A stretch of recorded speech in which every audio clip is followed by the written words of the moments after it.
Hi చాటెడ్స్. So ఎంఎస్ఎంఈకి ఒక చిన్న important point బడ్జెట్లో ఏంటంటే ట్రెడ్స్ అనే ఒక పోర్టల్ ఉంది. మీకు తెలుసు ఆర్బీఐ రెగ్యులేటెడ్ ప్లాట్ఫామ్ అది. సో అందులోకి చాలా పిఎస్యూస్ని అండ్ పెద్ద పెద్ద కార్పొరేట్స్ని మూవ్ చేయాలని చెప్పి గవర్నమెంట్ ఈ బడ్జెట్లో చాలా పుష్ చేస్తుంది. ఎందుకంటే ఎంఎస్ఎంఈస్ ఏవైతే ఆ పిఎస్యూకి సేల్ చేస్తాయో ఆ సేల్ చేసినప్పుడు అమౌంట్ రావడానికి మనకి 60 to 90 డేస్ టైం పడుతుంది. ఇంకా చాలా ఎక్కువ టైం పడుతుంది. సో గవర్నమెంట్ ఏం డెసిషన్ తీసుకుందంటే ఎంఎస్ఎంఈస్ వాళ్ళకి వర్కింగ్ క్యాపిటల్ ఇబ్బంది చాలా ఉంటుంది. క్యాష్ చేతిలో ఉండదు.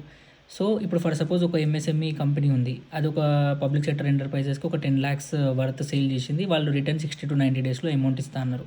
ఆ సేల్ చేసిన అమౌంట్ 60 to 90 డేస్లో ఇస్తానన్నారు. సో మనకి వర్కింగ్ క్యాపిటల్ ఇబ్బంది అవుతుంది.